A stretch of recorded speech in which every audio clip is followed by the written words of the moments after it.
हाय। इस वीडियो के अंदर हम सेक्शन 6 से लेके सेक्शन 25 ऑफ CRPC 1973 को कवर करेंगे, जो कि constitution of criminal courts and offices के बारे में बताता है। तो इस वीडियो को स्टार्ट करने से पहले या इस ऑडियो को स्टार्ट करने से पहले मैं आपसे रिक्वेस्ट करूंगा कि आप अपने बेरेक्ट्स को खोल लीजिए, क्योंकि अगर हम बेरेक्ट्स को साथ में रखेंगे और उनसे समझेंगे तो हमें ज़्यादा ईजिली समझ आएगा।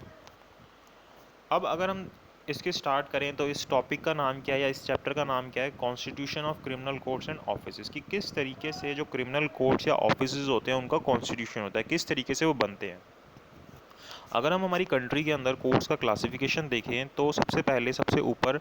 सुप्रीम कोर्ट आता है, उसके बाद हाई कोर्ट आता है। तो ये जो दोनों कोर्ट्स होते हैं, जब इनका क्लासिफिकेशन किया जाता है, ये दोनों जो कोर्ट्स होते हैं ना तो ये सिविल कोर्ट्स कहलाए जाते हैं, ना ही ये क्रिमिनल कोर्ट्स कहलाए जाते हैं। क्यों? क्योंकि यहाँ पे दोनों तरीके के मैटर्स को सुना जाता है, चाहे वो सिविल मैटर हो चाहे वो क्रिमिनल मैटर हो, और साथ ही साथ यहाँ पे कॉन्स्टिट्यूशन से रिलेटेड भी मैटर्स सुने जाते हैं। तो इनको हम सिविल या क्रिमिनल मैटर्स के अंदर क्लासीफाई नहीं कर सकते। इसके बाद अगर हाई कोर्ट के नीचे जो कोर्ट्स आते हैं, जो जो क्लासीफाई करते हैं हम हायरार्की लेवल पे, उनको हम सिविल या क्रिमिनल कोर्ट्स के अंदर क्लासीफाई कर सकते हैं। तो यहीं पे सेक्शन 6 के अंदर ये क्रिमिनल कोर्ट्स का क्लासिफिकेशन किया गया है। तो अगर हम सेक्शन 6 को रीड करें तो ये क्या बोलता है कि बिसाइड द हाई कोर्ट्स, की हाई कोर्ट्स के अलावा और and the courts constituted under any law other than this court, की अगर कोई और कोर्ट जो कि इस कोड के हिसाब से कॉन्स्टिट्यूट नहीं हुए, किसी और लॉ के हिसाब से कॉन्स्टिट्यूट हुए हैं। अब कोई और लॉ क्या हो सकता है, जैसे कि स्टेट पंचायत राज एक्ट हो सकता है, या फिर कोई स्पेशल कोर्ट्स किसी क्रिमिनल लॉ अमेंडमेंट एक्ट के हिसाब से एस्टेब्लिश होते हैं, तो उनको नहीं देखना हमें। तो उसके अलावा अगर कोई भी स्टेट है तो वहाँ पे following classes of criminal courts exist करेंगे। अब वो फॉलोइंग क्लासेस क्या होंगे, क्या क्या होंगे? अब देखिए, जो एरिया है, अगर हमें क्रिमिनल कोर्ट्स को क्लासीफाई करना है तो हमें एरिया दो तरीके से डिवाइड करना होता है इस सेक्शन के हिसाब से, एक मेट्रोपॉलिटन एरियाज़ और एक अदर एरियाज़। अब मेट्रोपॉलिटन एरियाज़ क्या होता है वो भी हमें यहीं आगे सेक्शन के अंदर बताया गया। आगे आने वाले सेक्शंस के अंदर मेट्रोपॉलिटन एरिया वो होता है जहाँ की पॉपुलेशन 1 मिलियन से ऊपर होती है, और उस जगह को उस स्टेट ने नोटिफाई कर रखा होता है कि ये मेट्रोपॉलिटन एरिया है। तो अब जो मेट्रोपॉलिटन एरिया और जो अदर एरियाज़ हैं उसका क्लासिफिकेशन करें तो सबसे पहले तो दोनों ही एरिया के अंदर कोर्ट ऑफ सेशन जो होता है सबसे हाईएस्ट कोर्ट होता है। फिर कोर्ट ऑफ सेशन के अंडर जो कोर्ट्स आते हैं, अगर हम सबसे पहले मेट्रोपॉलिटन एरिया को देखें तो मेट्रोपॉलिटन एरिया के अंदर कोर्ट ऑफ सेशन के बाद जो सा कोर्ट आता है उसको हम मेट्रोपॉलिटन मजिस्ट्रेट बोलते हैं। और मेट्रोपॉलिटन मजिस्ट्रेट के अंडर जो कोर्ट आता है उसको हम जुडिशियल मजिस्ट्रेट सेकंड क्लास बोलते हैं, और उसके नीचे जो मजिस्ट्रेट आता है उसको हम एग्जीक्यूटिव मजिस्ट्रेट बोलते हैं। और अगर हम अदर एरियाज़ की बात करें तो उसके अंदर जो सबसे हाईएस्ट कोर्ट होता है उसको हम कोर्ट ऑफ सेशन बोलते हैं। उसके बाद जो कोर्ट होता है उसको हम जुडिशियल मजिस्ट्रेट फर्स्ट क्लास बोलते हैं। उसके बाद जो कोर्ट होता है उसको हम जुडिशियल मजिस्ट्रेट सेकंड क्लास बोलते हैं। उसके बाद जो कोर्ट होता है उसको हम एग्जीक्यूटिव मजिस्ट्रेट बोलते हैं। तो एक तरीके से देखें तो दोनों के अंदर सिर्फ फ़र्क इतना आया कि मेट्रोपॉलिटन एरिया के अंदर कोर्ट ऑफ सेशन के बाद मेट्रोपॉलिटन मजिस्ट्रेट आया, और जो अदर एरियाज़ है उसके अंदर कोर्ट ऑफ सेशन के बाद जुडिशियल मजिस्ट्रेट फर्स्ट क्लास आया।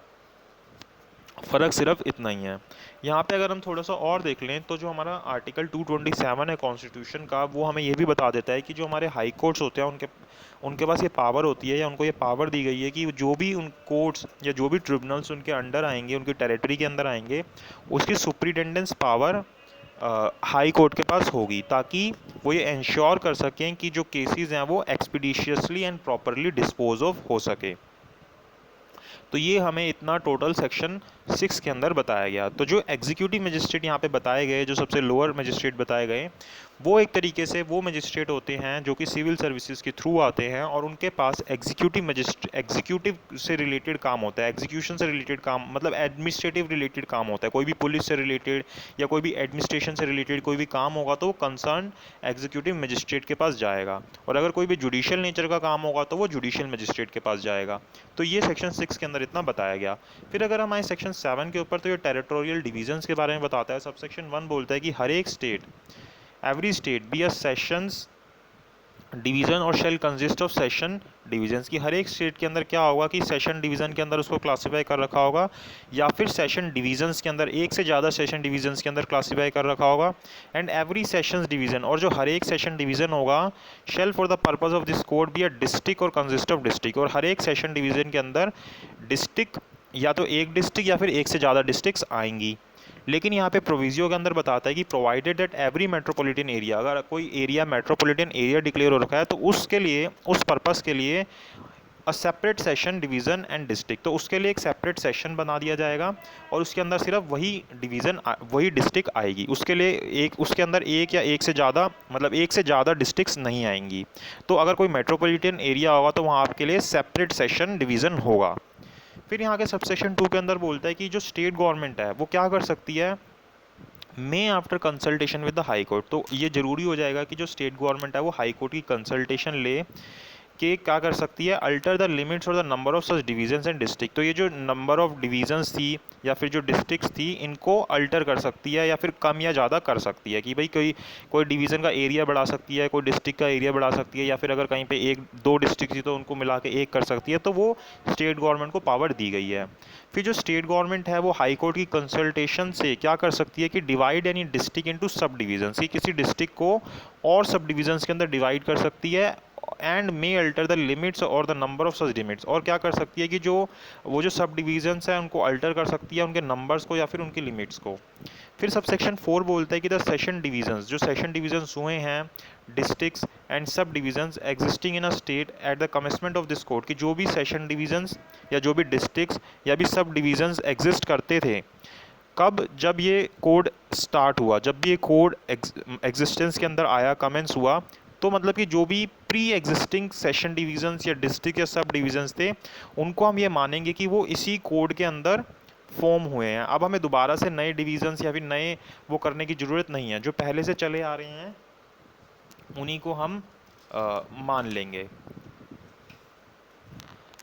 उसके बाद सेक्शन 8 के ऊपर अगर हम आएँ तो सेक्शन 8 बोलता है मेट्रोपॉलिटन एरियाज़ के बारे में। अब हमें बताता है कि मेट्रोपॉलिटन एरिया क्या होता है और वो किस हिसाब से बनता है। तो इसका सबसेक्शन 1 ये बोलता है कि द स्टेट गवर्नमेंट में, स्टेट गवर्नमेंट क्या कर सकती है, नोटिफिकेशन के द्वारा डिक्लेयर कर सकती है किसी एक पर्टिकुलर डेट से, जो वो अपनी नोटिफिकेशन के अंदर बताएगी कि कोई भी एरिया किसी स्टेट का जो कि कोई भी जो कि कोई भी सिटी होगी या फिर कोई भी टाउन होगा जिसकी पॉपुलेशन 1 मिलियन को एक्सीड कर रही हो, उसको वो मेट्रोपॉलिटन एरिया डिक्लेयर कर सकती है। अब अगर उसको मेट्रोपॉलिटन एरिया डिक्लेयर कर दिया जाएगा तो उसके ऊपर मेट्रोपॉलिटन एरिया वाले लॉज एप्लीकेबल होंगे, उसके ऊपर मेट्रोपॉलिटन एरिया की तरह ही उसकी जो हायरार्की है, क्लासिफिकेशन है कोर्ट्स की, वो डिवाइड हो जाएगी। फिर सबसेक्शन 2 बताता है कि as from the commencement of this code each of the presidency towns of Bombay, Calcutta and Madras and the city of Ahmedabad shall deemed to be declared under subsection 1 to be metropolitan area, कि इनको हम मानेंगे ही मानेंगे कि जब भी ये कोड स्टार्ट हुआ तो ये जो एरिया बताए गए, प्रेसिडेंसी टाउन्स बताए गए, बॉम्बे, कलकत्ता, मद्रास या सिटी ऑफ अहमदाबाद, कि इनको ये माना जाएगा कि गवर्नमेंट ने पहले से ही इनको नोटिफिकेशन देके डिक्लेयर कर रखा है कि ये मेट्रोपॉलिटन एरियाज है, इनको अलग से डिक्लेयर नहीं करना पड़ेगा। फिर सबसेक्शन 3 बताता है कि द स्टेट गवर्नमेंट में बाय नोटिफिकेशन एक्सटेंड, रिड्यूस और alter the limits of a metropolitan areas, की जो स्टेट गवर्नमेंट है उसके पास ये पावर है कि वो क्या कर सकती है, नोटिफिकेशन देके किसी भी मेट्रोपॉलिटन एरिया का जो एरिया है उसको एक्सटेंड कर सकती है, बढ़ा सकती है, कम कर सकती है, या फिर कुछ उसके अंदर अल्ट्रेशन कर सकती है। लेकिन but the reduction or alteration shall not be so made to reduce the population of such area to less than 1 million. लेकिन वो जो अल्ट्रेशन या फिर कुछ भी चीज़ करेगी, अल्ट्रेशन करेगी या फिर रिडक्शन करेगी, तो वो इस पर्पज़ से नहीं करेगी कि जो उस एरिया की पॉपुलेशन है वो 1 मिलियन से कम की हो जाए, मतलब 10 लाख से कम की हो जाए। फिर सबसेक्शन 4 बोलता है कि where after an area has been declared or deem to have been declared to be a metropolitan area, कि भाई जहाँ पे भी वो एरिया हमने मेट्रोपॉलिटन एरिया डिक्लेयर किया गवर्नमेंट ने, या फिर उसको वो डीम्ड टू बी डिक्लेयर्ड था जो सबसेक्शन 2 के अंदर बताया गया था, अब अगर the population of such areas fall below 1 million, अब वहाँ की पॉपुलेशन 1 मिलियन से कम हो जाती है, तो जो वो एरिया होगा उस दिन या फिर उस दिन के बाद से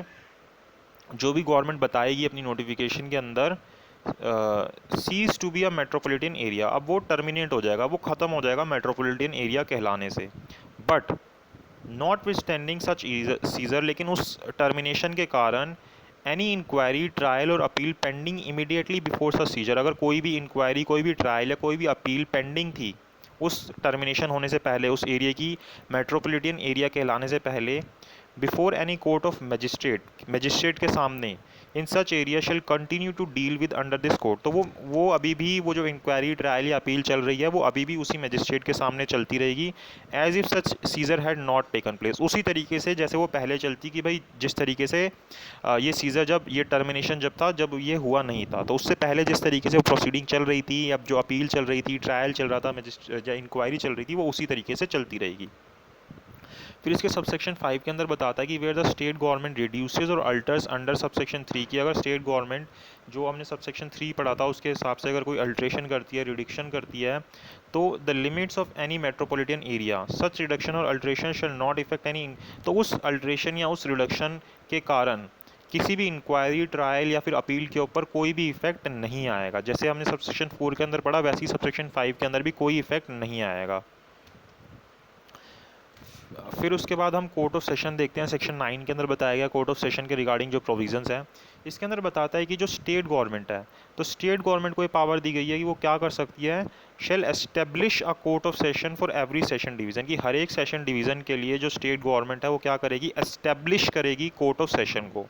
अब जो स्टेट गवर्नमेंट एस्टेब्लिश कर देगी कोर्ट ऑफ सेशन को हर एक सेशन डिवीज़न के लिए, उसके बाद जो एवरी कोर्ट ऑफ सेशन होगी shall be presided over by a जज, वो क्या होगी, एक जज के द्वारा प्रिसाइडेड होगी, to be appointed by the high court, और जिसको कौन अपॉइंट करेगा, हाई कोर्ट अपॉइंट करेगा। तो इसके अंदर अपॉइंटमेंट पावर किसके पास है, हाई कोर्ट के पास है, और उसको एस्टेब्लिश करने की पावर किसके पास है, स्टेट गवर्नमेंट के पास है।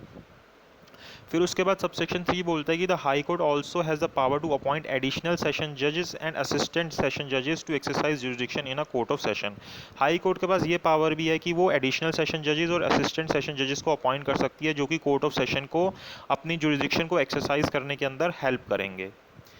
फिर सबसेक्शन 4 बोलता है कि द सेशन जज of one sessions division may be appointed by the high court to be also an additional session जज ऑफ अनदर डिवीजन, की अगर ये पावर दी गई है हाई कोर्ट को कि अगर हाई कोर्ट ने कोई सेशन जज अपॉइंट कर रखा है किसी डिवीज़न का, किसी एक सेशन डिवीज़न का, तो वही सेशन जज जिसको अपॉइंट कर रखा था वो किसी और सेशन डिवीज़न का एडिशनल सेशन जज बन सकता है। और ऐसे केस के अंदर जो वो सेशन जज जिसको अपॉइंट किया गया एज अ एडिशनल सेशन जज किसी और डिवीज़न का, सच केस ही में sit for the disposal of the case at such place or places in other division as the high court may direct, तो हाई कोर्ट डायरेक्शन दे सकती है कि उसको अपने एरिए के अलावा जो दूसरा जिसका भी उसको एडिशनल सेशन जज बनाया गया उसके लिए वो कहाँ पे बैठेगा या कहाँ पे वो बैठ सकता है। फिर सबसेक्शन 5 बताता है कि where the office of the session जज इज़ वैकेंट। अब अगर मान लीजिए जो सेशन जज है उसको अपॉइंट नहीं किया गया, मतलब किसी भी कारण से उसका जो ऑफिस है वो खाली होता है, वैकेट होता है, तो ऐसे केस के अंदर द हाई कोर्ट जो है वो can make arrangement for the disposal of any urgent application. तो कोई अगर अर्जेंट एप्लीकेशन आई है उसके डिस्पोजल के लिए हाई कोर्ट क्या कर सकता है, या फिर कोई भी अगर कोई भी एप्लीकेशन या कोई भी चीज़ पेंडिंग है उस कोर्ट के सामने, उस कोर्ट ऑफ सेशन के सामने पेंडिंग थी, जो वैकेट हुआ bye an additional or assistant session जज, तो उसको कौन देख सकता है, कोई एडिशनल या असिस्टेंट सेशन जज देख सकता है, if there be no additional or assistant session जज। और अगर मान लीजिए कोई असिस्टेंट सेशन जज या फिर कोई एडिशनल सेशन जज नहीं है वहाँ पे, तो फिर उसको कौन देखेगा, चीफ जुडिशियल मजिस्ट्रेट देखेगा in the sessions division, and every such जज or magistrate shall have the jurisdiction to deal with any such application. तो अब जो भी चीफ जुडिशियल मजिस्ट्रेट या फिर जो भी सेशन जज या एडिशनल सेशन जज, मतलब जो एडिशनल सेशन जज या फिर जो असिस्टेंट सेशन जज जो देख रहा है उसके पास अब वो सारी पावर्स होंगी जो सेशन जज के पास होती हैं। लेकिन अगर कोई चीफ जुडिशियल मजिस्ट्रेट सेशन जज के बिहाफ पे काम कर रहा है तो उसके पास ये पावर नहीं होगी कि वो कोई जो बेल है किसी सीरियस केस के अंदर ग्रांट कर दे, तो वो पावर उसके पास नहीं होगी। ये किसी केस के अंदर बताया गया था, शायद उसका नाम स्टेट ऑफ कर्नाटका वर्सेस चन्नाबसप्पा नाम से केस है, उसको आप देख सकते हैं, उसके अंदर ये बताया गया था। तो ये हमें इसके अंदर बताया गया सबसेक्शन 5 के अंदर। फिर सबसेक्शन 6 क्या बताता है, जो इसका सेक्शन 9 का आखिरी सबसेक्शन है, ये बोलता है कि the court of session shall ordinary hold its sitting at such place or places as the high court may by notification specific, की जो कोर्ट ऑफ सेशन है वो ऑर्डनरी कहाँ पे बैठेगा या फिर कहाँ पे बैठ सकता है, जहाँ पे भी हाई कोर्ट जो है अपनी नोटिफिकेशन से बताएगा। But if any particular case the court of session is of opinion that it will tend to the general convenience of the parties, लेकिन अगर जो कोर्ट ऑफ सेशन है वो ये ओपिनियन रखता है कि जो पार्टीज़ हैं उनकी जनरल कन्वीनियंस के लिए या फिर विटनेस की जनरल कन्वीनियंस के लिए जो सिटिंग है उसको किसी और जगह पे कर सकते हैं उस सेशन डिवीज़न के अंदर। तो वो it may with the consent of the prosecution and the accused, तो वो प्रोसिक्यूशन और एक्यूज की कंसेंट लेने के बाद उस जगह पे उस केस को डिस्पोज करने के लिए बैठ सकता है, या फिर जो विटनेस है उसको एग्जामिन करने के लिए बैठ सकता है। फिर अगर हम आए फिर अब अगर हम आगे का सेक्शन देखें जो कि सेक्शन 10 है, उसके अंदर हमें यह बताया गया है कि सबॉर्डिनेशन ऑफ असिस्टेंट सेशन जजेस। असिस्टेंट सेशन जजेस के बारे में बता रहा है इसके अंदर। इसका सबसेक्शन अगर 1 हम रीड करें, उसके अंदर हमें यह बताता है कि ऑल असिस्टेंट सेशन जजेस shall be subordinate to the session जज इन हुज कोर्ट दे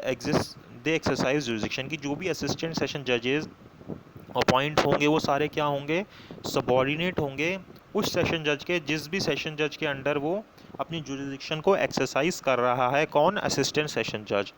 फिर सब सेक्शन 2 बोलता है कि द सेशन जज में from time to time make rules consistent with this code as to the distribution of business among the assistant session जज। अब assistant session जज को क्यों अपॉइंट किया जाता है? क्योंकि जो सेशन जज होता है उसके पास बहुत ज़्यादा काम हो जाता है, बहुत ज़्यादा बर्डन हो जाता है, तो उसको वो डिस्ट्रीब्यूट करता है कि उसकी दूसरे जजेस ये काम करने में हेल्प करें। तो अब ये जब इसके लिए असिस्टेंट सेशन जजेस अपॉइंट होते हैं, तो अब किस हिसाब से उनके बीच में जो काम है वो डिस्ट्रीब्यूट होगा, बिजनेस जो है वो डिस्ट्रीब्यूट होगा, तो उसके रिगार्डिंग ये पावर दी गई है सेशन जज को कि वो रूल्स बना सकता है। लेकिन वो जो रूल्स बनाए जाएंगे सेशन जज के द्वारा वो सीआरपीसी को वायलेट नहीं करने चाहिए। फिर इसके सबसेक्शन 3 के अंदर बोला गया कि द सेशन जज में also make provision for disposal of any urgent application, की जो सेशन जज है उसके पास ये पावर है कि वो ऐसे प्रोविजंस बना सकता है जहाँ पे कोई एप्लीकेशन, अर्जेंट एप्लीकेशन है, उसको डिस्पोज करना है। जब वो सेशन जज जो है ये बोलता है कि in the event of his absence or inability to act by an additional or assistant session जजेस, कि जब वो एब्सेंट मतलब जब वो प्रेजेंट नहीं है वो सेशन जज, या फिर वो उसकी इनएबिलिटी है, तो उसको जो अर्जेंट एप्लीकेशन है उसको कौन सुन रहा है? एडिशनल या फिर असिस्टेंट सेशन जज सुन रहा है। और if there be no additional or assistant session जज by the chief judicial magistrate, और अगर एडिशनल या असिस्टेंट सेशन जज अवेलेबल नहीं है तो कौन सुन रहा है? चीफ जुडिशियल मजिस्ट्रेट सुन रहा है। एंड एवरी सच जज or magistrate shall be deem to have jurisdiction to deal with any such application. तो ऐसे केस के अंदर जब ऐसी कोई सिचुएशन अराइज होगी जहाँ पे सेशन जज के अलावा कोई और उसकी जगह पे कोई भी एडिशनल असिस्टेंट या फिर चीफ जुडिशियल मजिस्ट्रेट अगर केस को सुनता है, उस एप्लीकेशन को सुनता है, तो उसके अंदर क्या रूल्स फॉलो होंगे या क्या प्रोविजंस होंगे, इस रिगार्डिंग भी सेशन जज जो है वो प्रोविजंस बना सकता है। लेकिन इस बात को ध्यान में रखना होगा कि वो जो प्रोविजंस उसके द्वारा बनाए जाएंगे वो इस सीआरपीसी को वायलेट नहीं करने चाहिए। तो सेक्शन 10 के अंदर हमें इतना ही बताया गया। फिर अगर हम अगला सेक्शन देखें, सेक्शन 11, उसके अंदर हमें कोर्ट्स ऑफ जुडिशियल मजिस्ट्रेट के बारे में बताता है। इसके अंदर क्या बताता है कि हर एक district, in every district not being a metropolitan area, यहाँ पे हम मेट्रोपॉलिटन मजिस्ट्रेट की बात नहीं कर रहे, तो जो भी नॉन मेट्रोपॉलिटन एरिया है उसके ऊपर ये सेक्शन 11 एप्लीकेबल होगा। There shall be establish as many courts or judicial magistrate of the first class and the second class and at such places as the state government may after the consultation with the high court by notification specify, कि अगर metropolitan area के अलावा कोई और area है तो उस area के अंदर जो मजिस्ट्रेट हैं या फिर जुडिशियल मजिस्ट्रेट फर्स्ट क्लास हैं या सेकंड क्लास हैं, उनको स्टेट गवर्नमेंट के द्वारा उनको एस्टेब्लिश किया जाएगा। जैसे सेशन कोर्ट को एस्टेब्लिश किया जाता है उसी तरीके से स्टेट गवर्नमेंट को ये पावर दी गई है कि वो क्या करेगा? एस्टेब्लिश करेगा कौन से कोर्ट्स? जुडिशियल मजिस्ट्रेट के फर्स्ट क्लास या फिर सेकंड क्लास के। फिर उसके बाद यहाँ पे प्रोविजियो दे देता है कि provided that the state government may after consultation with the high court, की जो स्टेट गवर्नमेंट है वो हाई कोर्ट की कंसल्टेशन के बाद establish for any local areas one of more special courts of judicial magistrate, की वो किसी भी लोकल एरिया के लिए एक से ज़्यादा स्पेशल कोर्ट्स किसके? Judicial magistrate of first class या फिर judicial magistrate of second class को एस्टेब्लिश कर सकता है to try any particular case of or particular class of cases, की किसी पर्टिकुलर केस को के ऊपर ट्रायल करने के लिए या फिर किसी पर्टिकुलर क्लास ऑफ केसेस के ऊपर ट्रायल करने के लिए, तो ये पावर स्टेट गवर्नमेंट को दी गई है, तो वो ऐसे कोर्ट्स को एस्टेब्लिश कर सकता है। And where any such special court is established, और जहाँ पे भी अगर ऐसा कोई स्पेशल कोर्ट एस्टेब्लिश हुआ है तो जो उसके अलावा कोई और मजिस्ट्रेट होगा उस एरिया के अंदर, उसके पास उसको ट्राई करने की या फिर उसके ऊपर कोई भी चीज़ करने की पावर नहीं रहेगी, जुरिडिक्शन नहीं रहेगी, जिस भी चीज़ के ऊपर वो स्पेशल कोर्ट को पावर दी गई है। फिर इसका सबसेक्शन 2 बोलता है कि the presiding officer of such court shell be appointed by the high court. अब जो यहाँ का ऑफिसर होगा वो कौन अपॉइंट करेगा? High court. मतलब एक तरीके से देखा जाए तो कोर्ट को एस्टेब्लिश करने की पावर स्टेट गवर्नमेंट के पास होती है, और उस कोर्ट के अंदर जो ऑफिसर होगा, मतलब जो भी प्रिजाइडिंग ऑफिसर होगा, जो भी जज अपॉइंट होगा, वो कौन अपॉइंट करेगा? हाई कोर्ट करेगा। तो अपॉइंटमेंट की पावर हाई कोर्ट के पास होती है और एस्टेब्लिशमेंट की पावर स्टेट गवर्नमेंट के पास होती है। The High Court may, wherever it appears it to be expedient or necessary, confer the powers of judicial magistrate of the first class or the second class on any member of the judicial services of the state functioning as a जज in a civil court. अब अगर मान लीजिए कि बहुत ज़्यादा काम होता है, तो ऐसे केस के अंदर अगर हाई कोर्ट को ठीक लगता है, नेसेसरी लगता है कि जो जुडिशियल मजिस्ट्रेट फर्स्ट क्लास या फिर जुडिशियल मजिस्ट्रेट सेकंड क्लास का काम है उसको किससे करवाया जाए? जो सिविल कोर्ट के अंदर जज है उससे करवाया जाए, जो कि जुडिशियल सर्विसेज के हिसाब से अपॉइंट हुआ है, तो उसके द्वारा ये काम करवाया जा सकता है। फिर सेक्शन 12 बताता है chief judicial magistrate and additional chief judicial magistrate के बारे में। अब क्या होता है इसके अंदर कि हर एक डिस्ट्रिक्ट के अंदर जो कि मेट्रोपॉलिटन एरिया नहीं है, मतलब कि हम जो हैं सारे एरियाज कौन से देख रहे हैं? नॉन मेट्रोपॉलिटन एरियाज देख रहे हैं। तो हर एक डिस्ट्रिक्ट जो कि नॉन मेट्रोपॉलिटन एरिया की है, the high court shall appoint a judicial magistrate of the first class to be the chief judicial magistrate. अब जो इतने सारे जो chief judicial magistrate first class appoint हुए, उन्हीं चीफ जुडिशियल मजिस्ट्रेट में उन्हीं जुडिशियल मजिस्ट्रेट में से जो हाई कोर्ट है किसी एक मजिस्ट्रेट को चीफ जुडिशियल मजिस्ट्रेट अपॉइंट करेगी। भाई एक एरिया के अंदर अगर मान लीजिए 10 जुडिशियल मजिस्ट्रेट फर्स्ट क्लास हैं, तो उनमें से उन 10 में से कोर्ट को, हाई कोर्ट को जोन सा भी जुडिशियल मजिस्ट्रेट फर्स्ट क्लास ठीक लगेगा, उनमें से किसी एक को चीफ जुडिशियल मजिस्ट्रेट अपॉइंट कर लेगी। अब उसका काम क्या होता है? जो चीफ जुडिशियल मजिस्ट्रेट अपॉइंट होता है कि वो क्या करता है? बेसिकली वो गाइड करता है, सुपरवाइज करता है या कंट्रोल करता है जो बाकी जुडिशियल मजिस्ट्रेट हैं उनको, और जो भी इंपॉर्टेंट केसेस होते हैं जो जुडिशियल मजिस्ट्रेट के द्वारा ट्रायबल होते हैं, वो सारे चीफ जुडिशियल मजिस्ट्रेट के पास ही चलते हैं। फिर इसके सबसेक्शन 2 के अंदर बताता है कि the high court may appoint any judicial magistrate of the first class to be an additional chief magistrate. अब जो ये जो जुडिशियल मजिस्ट्रेट थे फर्स्ट क्लास के, ये पावर है हाई कोर्ट के पास कि वो जो जुडिशियल मजिस्ट्रेट थे उनमें से किसी मजिस्ट्रेट को वो एडिशनल चीफ मजिस्ट्रेट भी अपॉइंट कर सकता है। And such magistrate shall have all or any of the powers of chief judicial magistrate. तो वो जो एडिशनल चीफ मजिस्ट्रेट अपॉइंट किया गया है हाई कोर्ट के द्वारा, उसके पास वो सारी पावर्स होंगी जो चीफ जुडिशियल मजिस्ट्रेट के पास होती हैं इस कोर्ट के अंडर, या फिर किसी और कोर्ट के अंदर भी, जैसा भी हाई कोर्ट डायरेक्ट करता है। फिर सबसेक्शन 3 बताता है, इसका क्लॉज ए बताता है कि the high court may designate any judicial magistrate of the first class in any sub division as the sub divisional judicial magistrate. की ये हाई कोर्ट को और पावर दी गई है कि वो डेजिग्नेट कर सकता है किसी भी जुडिशियल मजिस्ट्रेट फर्स्ट क्लास को, किस चीज़ के लिए? किसी भी सब डिवीज़न के अंदर सब डिविजनल जुडिशियल मजिस्ट्रेट के तौर पर, और and relieve him to the responsibility specified in this section as occasion requires. और उसको जो भी पावर्स दी गई हैं, जो भी रिस्पॉन्सिबिलिटीज़ दी गई हैं इस सेक्शन के हिसाब से वो उसको निभानी होंगी। फिर क्लॉज बी बोलता है subject to the general control of the chief judicial magistrate की जो जनरल कंट्रोल है चीफ जुडिशियल मजिस्ट्रेट का वो तो रहेगा ही रहेगा, लेकिन जो हर एक सब डिविजनल जुडिशियल मजिस्ट्रेट होगा उसके पास भी ये पावर होगी किस चीज़ की? And exercise such powers of supervision and control over the work of the judicial magistrate. की वो क्या करे कि जो भी जुडिशियल मजिस्ट्रेट है उनको सुपरवाइज करे या उनके काम के उनको कंट्रोल करे। लेकिन किसको वो कंट्रोल नहीं कर पाएगा?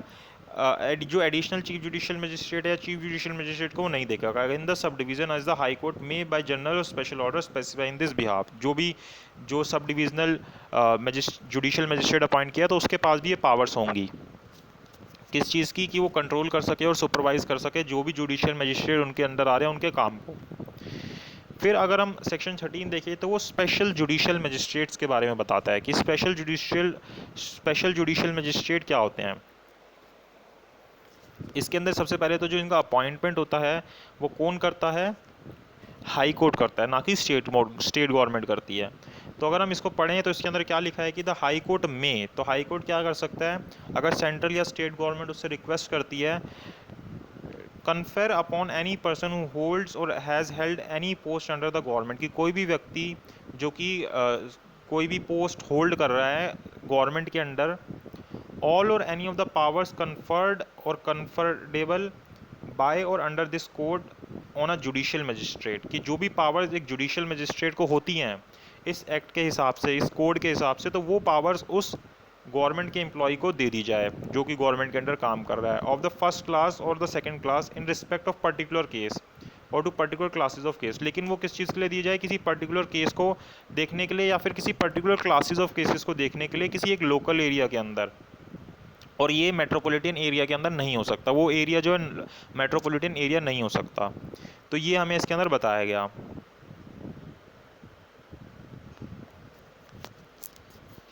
यहाँ पे मतलब अगर हम देखें तो ये बोला गया कि confer upon any person who holds or has held, तो हु होल्ड्स मतलब कि वो अभी भी गवर्नमेंट का एम्प्लॉई है, ठीक है, और हैज़ हेल्ड मतलब कि हो सकता है कि वो पहले था अब रिटायर हो चुका हो, तो दोनों पर्सन को ये पावर दी जा सकती है कि वो चाहे अभी प्रेजेंट में गवर्नमेंट का एम्प्लॉई हो या फिर वो रिटायर्ड हो गवर्नमेंट सर्विस से। फिर यहाँ पे प्रोविजियो देता है कि provided that no such power shall be conferred on any power unless he possesses such qualification or experience in relation to legal affairs as the high court may by rule specify, कि अब high court जो है कुछ rules बना रखे हैं high courts ने, तो उन रूल्स को फुलफिल होना चाहिए उस पर्सन के द्वारा, मतलब वो पर्सन को जिसको भी ये पावर्स दी जाएंगी जुडिशियल मजिस्ट्रेट की कोर्ट के द्वारा, हाई कोर्ट के द्वारा, वो पर्सन उन चीज़ों को क्वालिफाई करना चाहिए, उस एक्सपीरियंस उसके पास वो होना चाहिए लीगल अफेयर से रिलेटिंग जो कि हाई कोर्ट ने स्पेसिफाई कर रखा है। फिर आगे हम देखें सबसेक्शन 2, उसके अंदर हमें बताता है कि सच मजिस्ट्रेट शैल बी कॉल्ड, जो ऐसा मजिस्ट्रेट जो कि अपॉइंट किया जाएगा कोर्ट के द्वारा उसको क्या बोला जाएगा, स्पेशल जुडिशियल मजिस्ट्रेट बोला जाएगा, और उसका जो टाइम पीरियड होगा वो 1 साल से ज़्यादा का नहीं होगा। Appointed for such term not exceeding 1 year, मतलब 1 साल तक के लिए अपॉइंट किया जा सकता है। कोर्ट बताएगा कि कितने टाइम के लिए अपॉइंट करना है, कौन सा कोर्ट, हाई कोर्ट बताएगा कि भाई इसको 6 महीने के लिए, 7 महीने के लिए, 8 महीने के लिए, कितने टाइम के लिए अपॉइंट करना है। फिर उसके बाद सब सेक्शन 3 बोलता है इसी का, स्पेशल जुडिशियल मजिस्ट्रेट का, कि the high court may empower special judicial magistrate to exercise the powers of a metropolitan magistrate in relation to any metropolitan area outside his local jurisdiction, की जो ये जो पर्सन अपॉइंट हुआ है उसको ये पावर्स भी दी जा सकती हैं हाई कोर्ट के द्वारा कि वो मेट्रोपॉलिटन मजिस्ट्रेट की पावर्स को निभाएं अपनी लोकल जुरिडिक्शन के बाहर, अगर वो एरिया उसकी लोकल जुरिडिक्शन से बाहर भी आ रहा है तब भी उसको ये पावर दी जा सकती है। तो ये हमें सेक्शन 13 के अंदर स्पेशल जुडिशियल मजिस्ट्रेट के बारे में बताया गया कि किस तरीके से स्पेशल जुडिशियल मजिस्ट्रेट अपॉइंट होता है, उसको उसके पास क्या क्वालिफिकेशंस होनी चाहिए और वो कितने पीरियड के लिए अपॉइंट होता है। उसके बाद अगर हम देखें तो सेक्शन 14 आता है, local jurisdiction of judicial magistrate, की जो जुडिशियल मजिस्ट्रेट है उनकी जुरिडिक्शन के बारे में बताता है। तो इसका सबसेक्शन 1 अगर हम रीड करें तो ये हमें बताता है कि the subject to the control of the high court, कि हाई कोर्ट के जो कंट्रोल है उनको तो हमें ध्यान में रखना है। जो चीफ जुडिशियल मजिस्ट्रेट है वो क्या कर सकता है, the chief judicial magistrate may from time to time define the local limits of the areas within which magistrate appointed under section 11 और सेक्शन 30 और under section 13 may exercise all or any of the powers with which they may respectively be invested under this court, की भाई जो chief judicial magistrate है उसके under जो भी judicial magistrate आ रहे हैं जिसको सेक्शन 11 या फिर सेक्शन 13 के हिसाब से अपॉइंट किया गया है, उनके जो एरियाज़ हैं वो डिफाइन कर सकता है कि किस एरिया के ऊपर जो क्या लोकल लिमिट्स उनके अंडर आएंगी।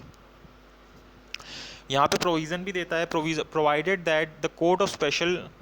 Judicial magistrate may hold it sitting at any place within the local areas of which it is establish, तो जिस भी लोकल एरिया के अंडर वो जो जहाँ पे भी उसको अपनी पावर एक्सरसाइज करनी है उस जगह पे वो उस लोकल लिमिट्स के अंदर वो जो स्पेशल जुडिशियल मजिस्ट्रेट है वो बैठ सकता है, उसकी सिटिंग उस जगह पे होगी। फिर सबसेक्शन 2 बोलता है कि except as otherwise provided by such definition the jurisdiction and powers of every such magistrate shall extend through out the district, की जो भी वो जो मजिस्ट्रेट है उसकी जो पावर्स है वो पूरी डिस्ट्रिक्ट के ऊपर एक्सटेंड होंगी। तो ये सेक्शन 14 का सबसेक्शन 2 बताता है।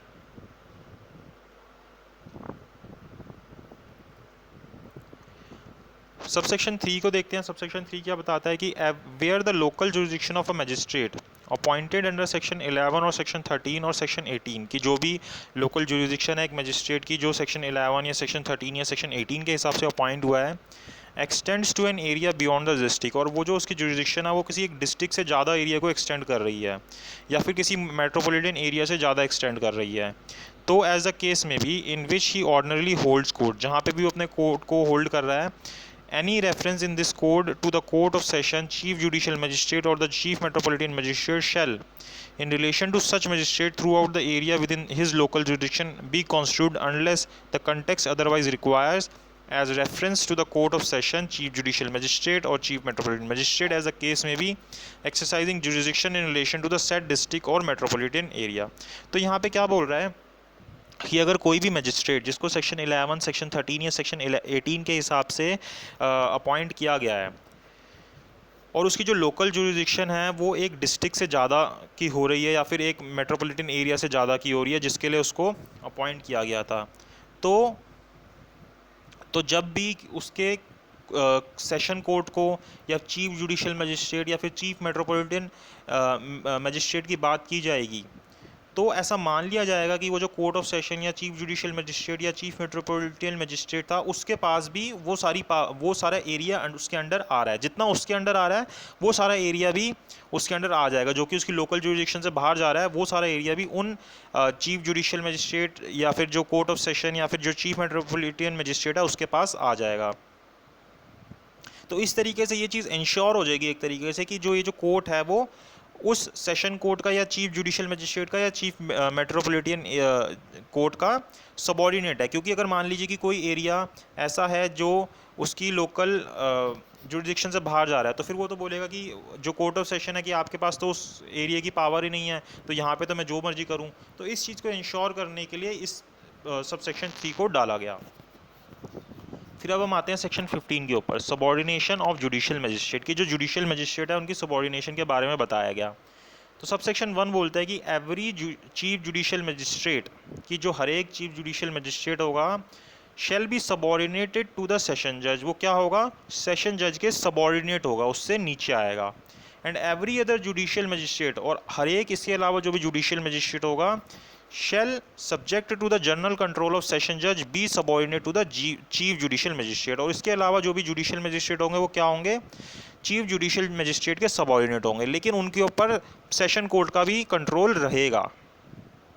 फिर सबसेक्शन 2 बताता है कि द चीफ जुडिशियल मजिस्ट्रेट में from time to time make rules or give special orders consist with this code as to the distribution of business among the judicial magistrate subordinate to him। तो ये chief judicial magistrate को power दी गई कि उसके under जितने भी judicial magistrate आ रहे हैं उनके रिगार्डिंग कि उनके बीच में किस तरीके से बिजनेस डिस्ट्रीब्यूट होगा उसके रिगार्डिंग वो रूल्स बना सकता है। कौन चीफ जुडिशियल मजिस्ट्रेट, लेकिन मेन पावर अभी भी किसके पास रहेगी सेशन कोर्ट के पास रहेगी। फिर अगर हम आगे देखें, अब अगर हम सेक्शन 16 को देखें तो सेक्शन 16 के अंदर कोर्ट्स ऑफ मेट्रोपॉलिटन मजिस्ट्रेट के बारे में बताता है। कोर्ट ऑफ मेट्रोपॉलिटन मजिस्ट्रेट के अंदर क्या बताता है कि हर एक मेट्रोपॉलिटन एरिया के अंदर एक कोर्ट एस्टेब्लिश्ड होगी जिसको हम क्या बोलेंगे मेट्रोपॉलिटन मजिस्ट्रेट बोलेंगे। तो अगर हम इसको रीड करें तो उसके अंदर क्या बोलते हैं कि in every metropolitan area there shall be establish as many courts of metropolitan magistrate की इतनी मतलब कि इतनी कोर्ट्स मेट्रोपॉलिटन मजिस्ट्रेट की बनाई जाएंगी, एस्टेब्लिश की जाएंगी and at such places as a state government. अब यहाँ पे भी मेट्रोपॉलिटन मजिस्ट्रेट को कौन एस्टेब्लिश कर रहा है, स्टेट गवर्नमेंट एस्टेब्लिश कर रही है। और कितने मेट्रोपॉलिटन मजिस्ट्रेट होंगे ये भी कौन बताएगी, स्टेट गवर्नमेंट बताएगी। लेकिन वहाँ पे कंसल्टेशन किसकी लेगी, हाई कोर्ट की कंसल्टेशन लेगी। तो एस्टेब्लिशमेंट की पावर किसके पास होती है, हमेशा स्टेट गवर्नमेंट के पास। अब यहाँ पे जो ऑफिसर अपॉइंट होगा कोर्ट के अंदर जो कि एज अ जज काम करेगा उसको अपॉइंट कौन करेगा, हाई कोर्ट अपॉइंट करेगी। तो यहाँ पे भी जो मेट्रोपॉलिटन एरिया यहाँ पे जो प्रिसाइडिंग ऑफिसर अपॉइंट होगा वो कौन अपॉइंट करेगा, हाई कोर्ट अपॉइंट करेगी। फिर the jurisdiction and powers of the metropolitan magistrate will extend through out the metropolitan area. तो उसकी जो भी पावर्स होंगी और जो जुरिडिक्शन होंगी वो पूरे मेट्रोपॉलिटन एरिया के ऊपर एप्लीकेबल होंगी कि उसके अगर उसके उस एरिया के अंदर कोई भी केस होता है तो वो कौन किसके पास आएगा, उस मेट्रोपॉलिटन मजिस्ट्रेट के पास आएगा। फिर आते हैं हम सेक्शन 17 के ऊपर जो हमें किसके बारे में बताता है, chief metropolitan magistrate and additional metropolitan magistrate के बारे में बताता है कि जो हाई कोर्ट है the high court shall in relation to every metropolitan area. तो अब ये हाई कोर्ट को करना ही करना है ऐसा, क्योंकि वर्ड क्या यूज हुआ है, शेल। तो जो हाई कोर्ट है वो क्या करेगी कि हर एक मेट्रोपॉलिटन एरिया के रिगार्डिंग उसकी जो भी लोकल जुरिडिक्शन है उसके अंदर एक मेट्रोपॉलिटन मजिस्ट्रेट को अपॉइंट करेगी जो कि चीफ मेट्रोपॉलिटन मजिस्ट्रेट होगा। मतलब कि जो भी उसके पास जितने भी मेट्रोपॉलिटन एरियाज है उसके अंदर उनमें से किसी एक पर्सन को चीफ मेट्रोपॉलिटन मजिस्ट्रेट अपॉइंट कर देगी।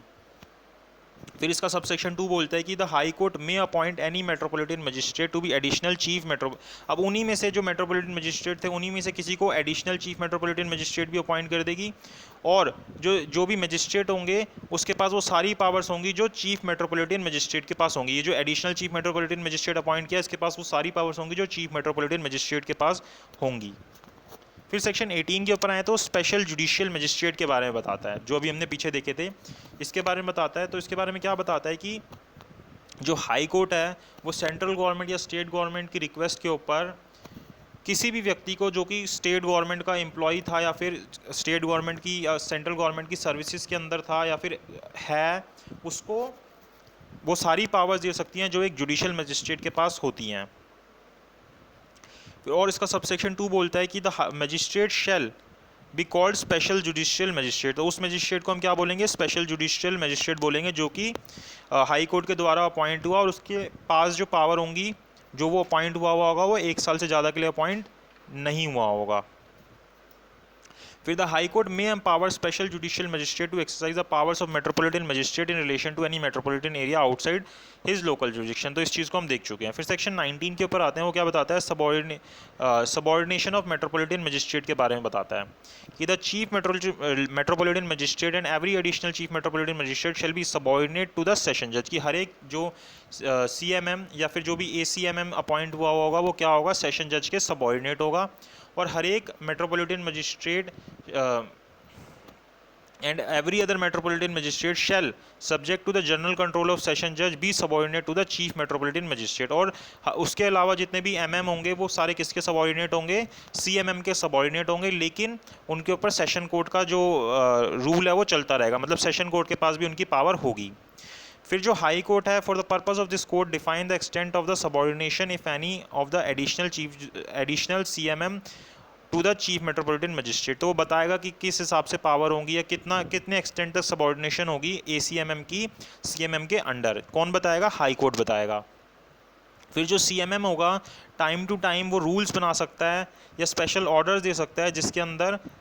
जो कि इस कोड के बाहर नहीं जाने चाहिए, मतलब CRPC के बाहर नहीं जाना चाहिए, जो क्या बताएंगे कि किस हिसाब से जो बिजनेस है वो मेट्रोपॉलिटन मजिस्ट्रेट के अमंग एलोकेट होगा या फिर डिस्ट्रीब्यूट होगा। फिर उसके बाद हम आते हैं सेक्शन 20 के ऊपर, जो कि एग्जीक्यूटिव मजिस्ट्रेट के बारे में बताता है। एग्जीक्यूटिव मजिस्ट्रेट के अंदर सबसे हाईएस्ट मजिस्ट्रेट कौन होता है? डिस्ट्रिक्ट मजिस्ट्रेट होता है।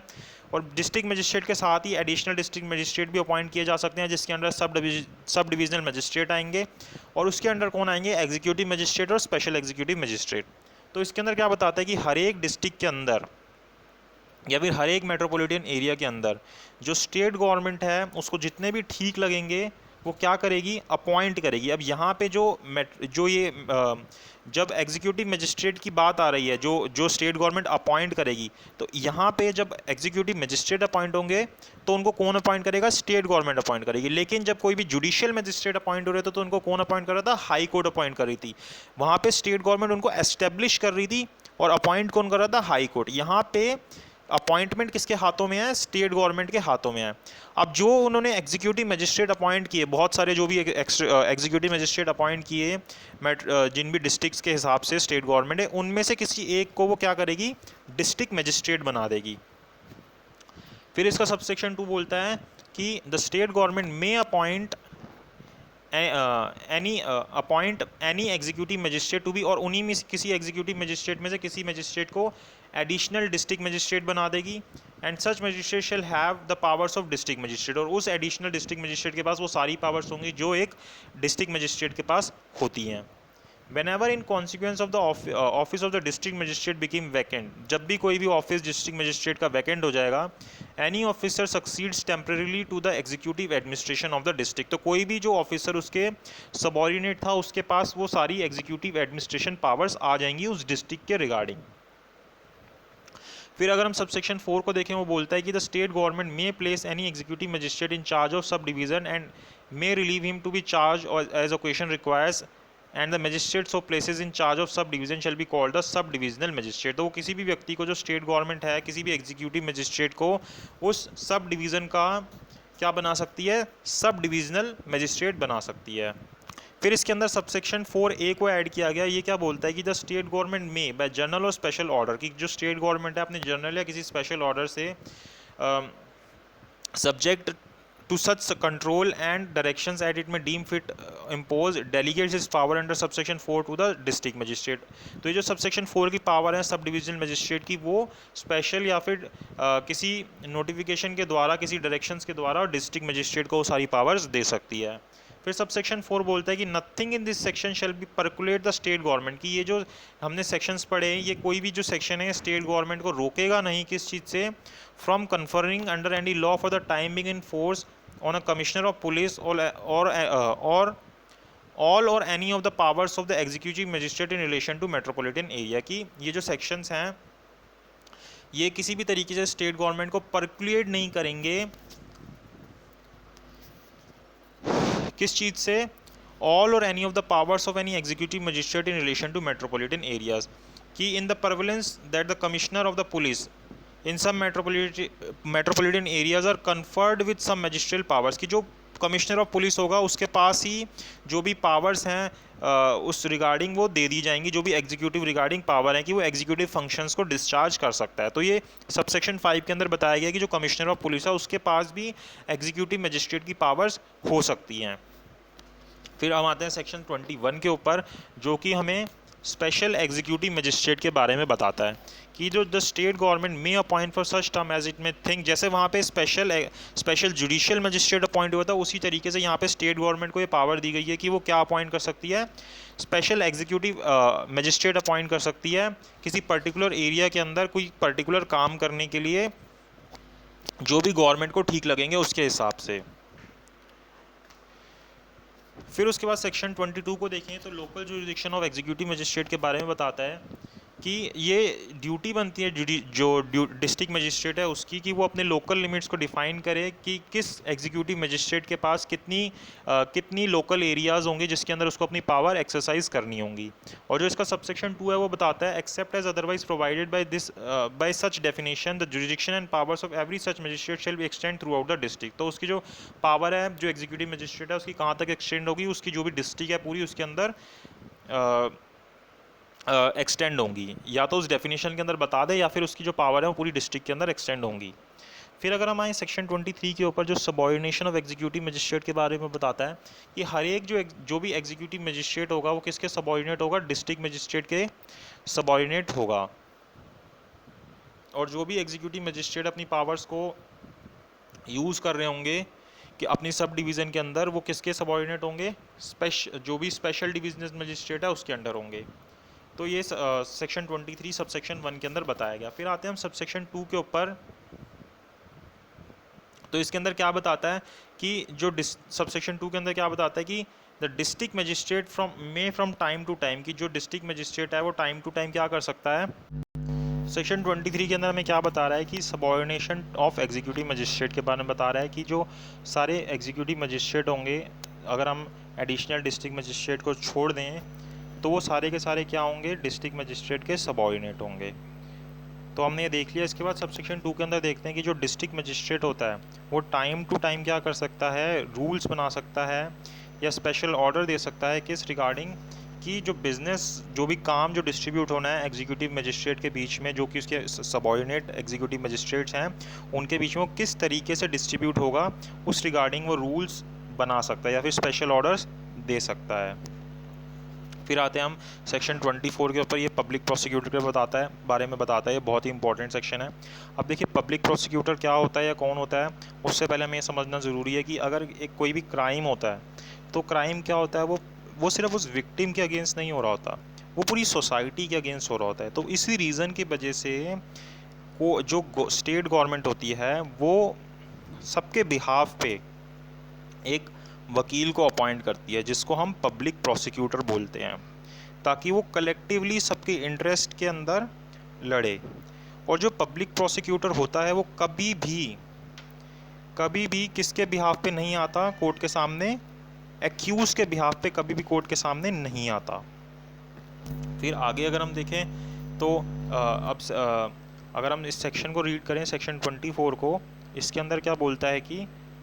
For every high court, the central government or the state government shall, after consultation with the high court, कि हर एक हाई कोर्ट के लिए जो सेंट्रल गवर्नमेंट या स्टेट गवर्नमेंट है वो हाई कोर्ट की कंसल्टेशन के बाद एक पब्लिक प्रोसिक्यूटर को अपॉइंट कर सकती है,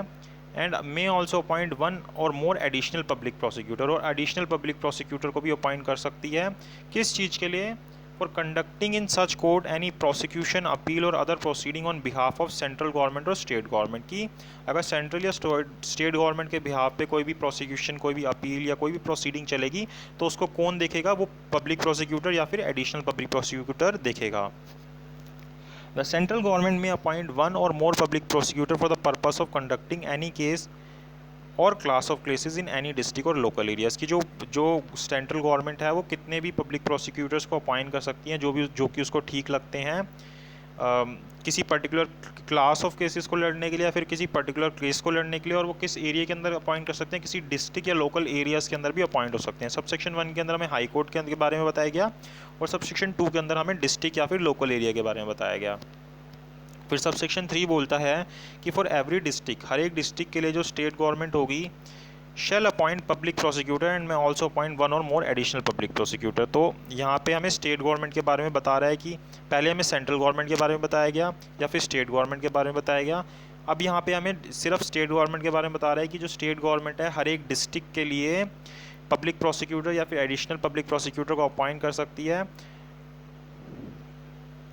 फिर यहाँ पे और बताता है कि वो जो पब्लिक प्रोसिक्यूटर या assistant additional public prosecutor appoint हुआ एक डिस्ट्रिक्ट के अंदर, वो दूसरी डिस्ट्रिक्ट के अंदर भी जाके काम कर सकता है गवर्नमेंट के बिहाफ के ऊपर। फिर सबसेक्शन 4 के अंदर बोलता है कि जो district magistrate shall in consultation with the session जज prepare and panel of name of person. तो अब ये एक और तरीका बताया गया कि किस तरीके से जो पब्लिक प्रोसिक्यूटर है वो अपॉइंट हो सकता है। तो यहाँ पे किस तरीके से हो सकता है? जो डिस्ट्रिक्ट मजिस्ट्रेट होगा वो सेशन जज की कंसल्टेशन में क्या करेगा? एक पैनल तैयार करेगा। जैसे जो अभी हमने सीखा एक कैरेट सिस्टम होता है और ये दूसरा पैनल सिस्टम होता है। तो यहाँ पे किस तरीके से होता है कि जो डिस्ट्रिक्ट मजिस्ट्रेट होता है वो सेशन जज की कंसल्टेशन के अंदर एक पैनल तैयार करता है, एक पर्सनस मतलब एक नाम की एक तरीके से पूरा पैनल तैयार करता है कि उसके ओपिनियन के अंदर कौन सा पर्सन फिट है किस चीज़ के लिए, पब्लिक प्रोसिक्यूटर या फिर असिस्टेंट एडिशनल पब्लिक प्रोसिक्यूटर के तौर पर अपॉइंट होने के लिए किसी डिस्ट्रिक्ट के अंदर। फिर सबसेक्शन 5 बताता है कि no person shall be appointed by state government as a public prosecutor और additional public prosecutor unless his name appears in the panel of names prepared by the district magistrate under subsection 4। तो कोई भी जो state government है वो उसको उस व्यक्ति को पब्लिक प्रोसिक्यूटर या एडिशनल पब्लिक प्रोसिक्यूटर नहीं अपॉइंट करेगी जब तक कि उसका नाम जो है सबसेक्शन 4 के हिसाब से उस लिस्ट के अंदर नहीं होगा, उस पैनल के अंदर अपीयर नहीं हो रहा होगा। Notwithstanding anything contained in subsection 5, अब जो सेक्शन 5 है उसको छोड़ते हुए, where in a state there exists a regular cadre of prosecuting officers की, जहाँ पे रेगुलर कैडर सिस्टम फॉलो होता है किसी जो भी स्टेट है उसके अंदर, तो वहाँ पे state government shall appoint a public prosecutor और additional public prosecutor only from among the person constituting such cadre. तो जो भी पर्सन उस कैडर के अंदर होंगे वहाँ से जो स्टेट गवर्नमेंट है वहाँ से पब्लिक प्रोसिक्यूटर या एडिशनल पब्लिक प्रोसिक्यूटर को अपॉइंट करेगी। प्रोविज़न देता है कि provided that where in this opinion of the state government no suitable person is available in such cadre, कि स्टेट गवर्नमेंट के हिसाब से अगर उस कैडर के अंदर कोई भी सूटेबल पर्सन नहीं है अपॉइंटमेंट होने के लिए एज अ पब्लिक प्रोसिक्यूटर या एडिशनल पब्लिक प्रोसिक्यूटर, तो वो जो सब सेक्शन 4 के अंदर पैनल बनाया गया था, नाम बनाए गए थे, उसके हिसाब से अपॉइंट कर सकते हैं एडिशनल या फिर पब्लिक प्रोसिक्यूटर को। फिर सबसेक्शन 7 बोलता है कि a person shall be eligible to be appointed as public prosecutor और additional public prosecutor under subsection 1, subsection 2, subsection 3 or subsection 6 only if he has in practice as an advocate for not less than 7 years. तो उसके पास कम से कम 7 साल का experience होना चाहिए। और अगर हम देखें सेंट्रल गवर्नमेंट या स्टेट गवर्नमेंट अगर किसी को अपॉइंट करती है, किसी कि जो एडवोकेट है उसको अपॉइंट करती है, तो उसका एक्सपीरियंस जो है, अगर वो स्पेशल पब्लिक प्रोसिक्यूटर अपॉइंट हो रहा है तो उसका जो एक्सपीरियंस है वो 10 साल से कम का नहीं होना चाहिए। नॉर्मल केस में 7 ईयर्स, और अगर वो स्पेशल पब्लिक प्रोसिक्यूटर अपॉइंट हो रहा है तो 10 साल का एक्सपीरियंस होना चाहिए। और provided that court may permit the victim to engage an advocate of his choice to assist the prosecution under this subsection। तो इसके अंदर वो victim को भी ये राइट दिया गया है कि अगर कि भाई जो गवर्नमेंट है वो अलाउ कर सकती, कोर्ट जो है वो अलाउ कर सकती है कि जो विक्टिम है वो अपने एडवोकेट को अपॉइंट करे, लेकिन वो उस जो प्रोसिक्यूटर है उसको असिस्ट करेगा। For the purpose of subsection 7 and subsection 8, the period during which a person has been practiced as a pleader or has rendered, whether before or after the commencement of this court, service as a public prosecutor or additional public prosecutor or assistant public prosecutor or other prosecuting officer by whatever name called shall be deemed to be a period during which such person has been in practice as an advocate। तो वो जो practice का time period calculate होना है 7 साल का, उसके लिए बता रहा है, या 10 साल का, किस तरीके से वो कैलकुलेट होगा। फिर जो असिस्टेंट पब्लिक प्रोसिक्यूटर है उसके बारे में भी यही चीज़ें एप्लीकेबल होती हैं जो अभी हमने पढ़ी, तो उसके अंदर हमें ज़्यादा डिटेल में पढ़ने की ज़रूरत नहीं है। तो ये हमने सेक्शन 6 से लेके सेक्शन 25 तक इसके अंदर कवर किया, जिसके अंदर हम सारी चीज़ें देख ली इसके रिगार्डिंग।